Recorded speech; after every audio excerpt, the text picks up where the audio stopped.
ایک عقیدے کا معاملہ یا عزاداری کے رسوم اور تبرکات کا معاملہ، اس میں ایک سوال آ جاتا ہے، اس سوال کو بھی ذرا سے کلیئر کر دیا جائے۔ کسی بھی قسم کے سینسیٹیو موضوعات ہوتے ہیں کچھ، لیکن میں چاہتا ہوں کہ اچھے طریقے سے آ جائے، کیونکہ قوم کبھی کبھی ڈیوائڈ ہو جاتی ہے۔ حضرت قاسم کے تبرکات برآمد ہوں گے تو بعض احباب یہ سوال کرتے ہیں، واٹس ایپ پہ میسیجز بھی چلتے ہیں کہ حضرت قاسم علیہ السلام ان کا تو ازدواج اور شادی وہ تو کربلا میں ثابت نہیں، تو آپ مہندی کیسے کر رہے ہیں مثلا، اور یہ مہندی کیوں کی جاتی ہے؟ اب اس پر طرفین کے دلائل اپنے مقام پر ہیں۔ مثلا فخر الدین ترہی نے لکھا ہے کہ یہ ازدواج ہوا تھا، مثال کے طور پر بحر الانصاف کے مؤلف نے لکھا ہے کہ ہوا تھا، کئی اور علماء نے لکھا کہ نہیں ہوا تھا۔ علامہ مجلس نے بحر الانوار میں لکھا کہ مثال طور پر یہ ثابت نہیں ہے میرے لیے، استاد شیخ بخاری نے کہا ثابت نہیں ہے۔ وہ ایک علمی بحث میں مقام پر ہے، اور خود ذاتی طور پر میں بھی سمجھتا ہوں کہ جو باقاعدہ ازدواج والی روایت ہے وہ ضعیف ہے، اس کے باوجود بھی کیا یہ تبرکات آ سکتے ہیں یا نہیں؟ بالکل آ سکتے ہیں۔ صاحب پھر کیسے آ سکتے ہیں؟ سب سے پہلی بات تو یہ کہ یہ ذہن سے نکال دیجیے، یہ بڑی توہین کی بات ہوتی ہے کہ جب یہ کہا جائے کہ مثلا یہ مہندی جو نکالی جا رہی ہے یہ تو ہندوؤں کی رسم ہے، وہاں سے ہم نے لیا ہوا، یہ کیا بات کر رہے ہیں؟ جو ایسا کہنے والا ہے میں سے کہوں گا 10 بستر گزارش کہ کبھی آپ عاشور میں کربلا چلے جائیں اور 7 محرم کو خیمہ گاہ پہنچ جائیں، تو وہاں عراقی عورتیں مہندی لے کر آتی ہیں حضرت قاسم کے خیمے میں، عراقی عورتیں، تو عراقی عورتوں کے پاس کہاں سے پہنچا ہے؟ کیا انڈیا کے ہندوؤں سے پہنچا ہے؟ یہ کیا بات کرتے ہیں؟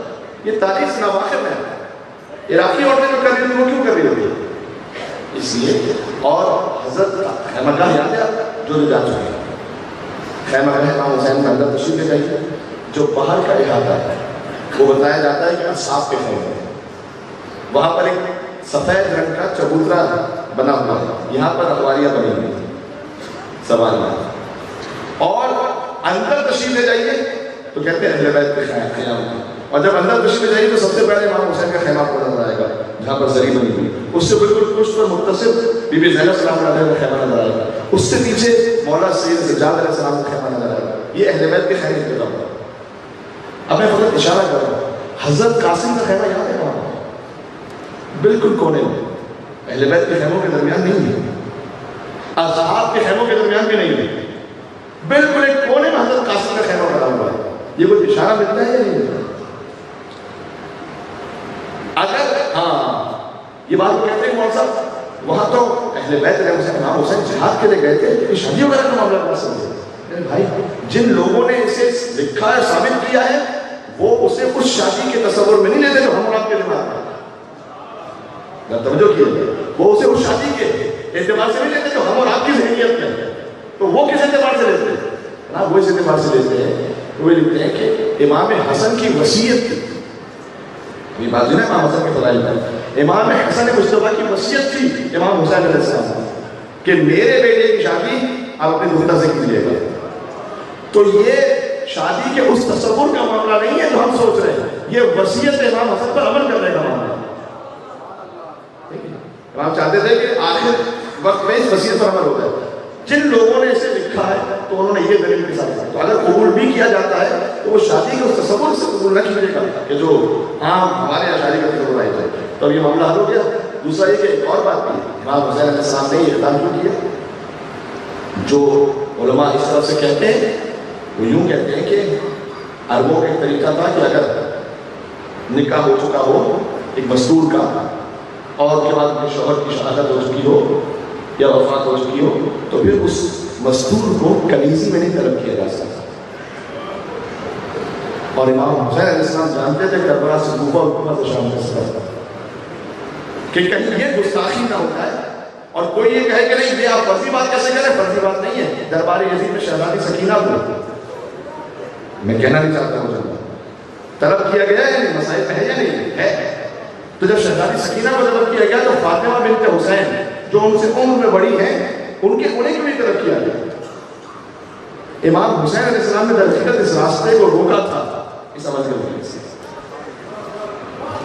بات ہو رہی ہے، میں کچھ کہنا چاہتا ہوں۔ اس کے باوجود بھی اگر دونوں طرف کے روایات کے اعتبار سے دیکھیں کہ صحیح السند ہے کہ نہیں ہے، میں پھر بھی یہ کہتا ہوں کہ مجھے کچھ ضعیف معلوم ہوتا ہے کہ پورا واقعہ ہوا ہو.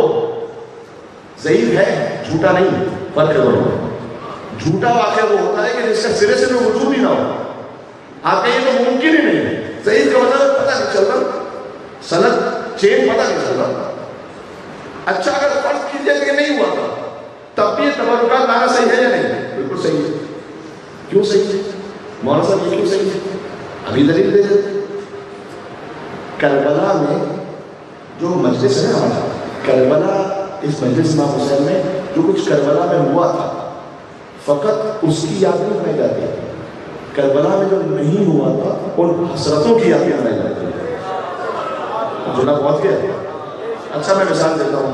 امام حسین علیہ السلام کربلا میں پیاسے تھے یا پانی تھا ان کے پاس؟ پیاسے تھے. تو پھر آپ سبھی لگا کر سب کو پانی کیوں پلا رہے ہیں؟ نہیں بات پہنچ گئی نہیں پہنچی؟ ایک مل کے صلوات بھیج محمد والے محمد پر.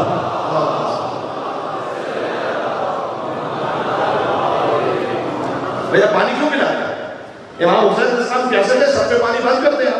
آپ تو سب کو پلا رہے ہیں اور پانی شربت پلا رہے ہیں سب کو. کیوں؟ کہنے کو حسرت ہے کہ کاش سکینہ تک پانی پہنچتا. یہ جو حسرت ہے اس کی یاد میں ہم پانی پلا رہے ہیں. 18 سال کو پانی پلا رہے ہیں. تو میرے بھائی کربلا کے واقعے کی جو یاد ہے اس میں فقط وہ باتیں نہیں ہیں کہ جو جیسے ہو گئی تھی تو ہم ویسے ہی اس کو منا رہے ہیں. نہیں، بہت سی تمنائیں ہیں، بہت سی آرزویں ہیں. دوسری مثال دے دیتا ہوں. امام حسین علیہ السلام کا لاشا کربلا میں اٹھا تھا جب پامال ہو گیا. پامال ہو گیا تو آپ تابوت کیوں نکالتے ہیں امام حسین علیہ السلام؟ سوال ہے.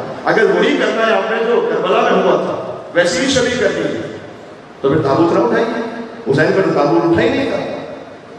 نہیں مولانا حسرت ہے کہ کاش نواز رسول کا جنازہ ان کے شایان شان کو اٹھتا، اس لیے ہم تابوت اٹھاتے. بات ہو رہی ہے؟ بس اب مجھے بتائیے کہ شہزادی ہم نے فرمایا. میں کہتا ہوں یہ واقعہ ہوا تھا نہیں ہوا تو سہنے دیجیے. خود بار بار کہتی ہے کہ بتائیں صحیح کرتا ہے، لیکن بس یہ نہیں ہوا تب بھی یہ تبرکات نکال سکتے ہیں. کیوں؟ ماں کے دل کی حسرت ہے یا نہیں کہ کاش میں اپنے بیٹے کا صحرا دیکھ پاتا ہوں. اور کسی کو سمجھ میں نہیں آ رہا تو ماں بہنوں سے پوچھ لیجیے. اور خاص طور پر جب ایک بچہ 13 برس کا ہو گیا، بنی ہاشم کا بچہ ہے، یہ بنی ہاشم کا جوان، تو ماں کے دل کا ارمان ہے یا نہیں؟ یقیناً ارمان ہے ام فروا کے دل کا. اس ارمان کو ہم یہاں پر تبرکات بنا کر پورا کر دیتے ہیں اور اسے دیکھ کر روتے ہیں تو کسی کو کیا کریں گے؟ اس سے آپ جتنے بزرگ علماء مجتہدین مراتے ہیں ان سے سوال کریں کہ عزاداری میں جو تبرکات ہیں انہیں لانا جائز ہے یا نہیں. سب یہ کہتے ہیں کہ آپ کے شہر میں جس انداز سے عزاداری جن تبرکات کے ساتھ ہو رہی ہے اسی انداز سے بھرپور برپا کوئی صرف ایک شرط کا خیال ہے. ان تبرکات میں یا اس پورے معاملے میں جو عزاداری برپا ہو رہی کوئی حرام ہونے نہ پائے، اس کی اجازت نہیں ہے، اور کوئی واجب چھوٹنے نہ پائے. یہ خیال کیجیے. یعنی مثلا اگر عزاداری کی رسومات ہیں اور اس میں بے احتجاجی ہو رہی ہے تو اب یہ قابل قبول نہیں ہے. اگر نماز قضا ہو رہی ہے اب یہ قابل قبول نہیں ہے کیونکہ واجب چھوٹ رہا ہے. لیکن اگر احکام شرعی کی پابندی ہو رہی ہے جیسے چاہیں اسے کے کام بنے. اسی خاطر ہے کشمیر کی عزاداری الگ ہے، پشاور کی الگ ہے، لاہور کی الگ ہے، کوئٹہ کی الگ ہے، ہمارے یہاں پر الگ ہے. کراچی میں کچھ سینکڑوں محلوں میں الگ الگ طریقے سے ہندوستان تشریف لے جائیے وہاں پر ایک الگ نظام ہے. حیدرآباد میں الگ ہے، ممبئی میں الگ ہے، چنئی میں الگ ہے. ہم تو ہندوستان کے مومنین سے جو کہ آسٹریلیا میں ہر جگہ دنیا بھر میں مومنین سے ملاقات. ہندوستان پاکستان کا ہمارا سیاست کے اپنے مقام پر ہو لیکن جو مومنین ہیں ان سے ملاقات رہتی ہے تو وہ اپنی عزاداری کا طریقہ بتاتے ہیں. ایران میں ہم نے زندگی گزاری، ایران میں الگ ہے انداز سے. عراق میں آپ نے یقیناً دیکھا ہوگا پریکٹیکلی شو کرتے ہیں وہاں پر نہیں کرتے، جس کو وہ کہتے ہیں تعزیہ. اسے وہ تعزیہ کہتے ہیں، ہم تعزیہ سے وہ کہتے ہیں. وہ تعزیہ کہتے ہیں عذاب کو دکھانا. تو ایک شخص شمس بن جاتا ہے، ایک چھوٹی بچی کو حضرت سکینہ بناتے ہیں، دیکھا ہے آپ نے، اور وہ اسے دیکھ کر دھارے مار مار کر رو رہے ہوتے ہیں. حضرت ہمارے مرسوم نہیں ہے تو ٹھیک ہے، جب ہمارے ایسا نہیں ہوتا، لیکن ہم یہ نہیں کہہ سکتے کہ ان کے یہاں جو ہو رہا ہے تو وہ غلط اور باطل اور بدعت ہے. نہیں، اتنے علماء فقہاء مراتے ہیں، کوئی نہیں روک رہا وہ سب. تو بس کسی پہلو سے بھی توہین اہل بیت نہ ہو، نعوذ باللہ من ذالک، کوئی حرام نہ چھوٹے، کوئی حرام ہونے نہ پائے اور کوئی واجب چھوٹنے نہ پائے. یہ جب آپ نے پورا کر دیا پھر آپ بھرپور غم تو کسی کے بہکاوے میں نہ آتے، بالکل اسی طرح سے بنانا ہے. اور غم میں اضافہ کیجیے، اور یقین جانیے کہ یہ بزرگوں کا وہ ٹیسٹڈ طریقہ ہے کہ انہوں نے یہاں تک ہمیں اس طرح سے پہنچایا تو ہماری قوم یہاں تک پہنچی. بس اس سے زیادہ الحمدللہ آپ صاحبان فہم تشریف فرما بہت اچھے طریقے سے آپ نے بات قبول کیا کہ آپ لوگ خیر اس سلسلے میں ایک گزارش ہے، آپس میں لڑنے سے خدا کے لیے گریز کرتے ہیں. پہلے ہمارے بچپن ہی کے زمانے میں ایک چیز زیادہ نہیں، اپنے بچپن کے اسکول لائف کے زمانے میں سنتے تھے کہ جیسے ہی محرم شروع ہوتا تھا جو غیر تھے ان سے ڈرنے لگتے تھے کہ محرم شروع ہو رہا ہے، اب شیعوں کی طرف سے پتہ نہیں کیا کچھ ہو سکتا ہے. اور ہم عقیدے کے لیول پر باقی معاملات میں، ملکی سوشل معاملات میں اس محرم سے ان کا بڑا مقابلہ کر رہے ہوتے ہیں.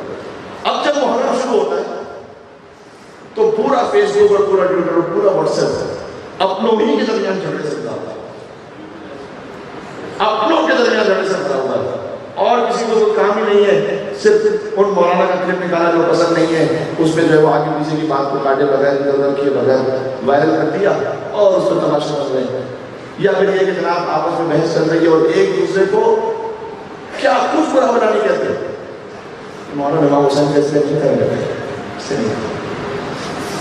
آپ کا جو عقیدہ ہے، جو بات ہے، وہ اپنے مقام پر ٹھیک ہے، آپ اس کا مسلم ہے، لیکن کسی اور کی توہین کا حق کسی کو نہیں ہے.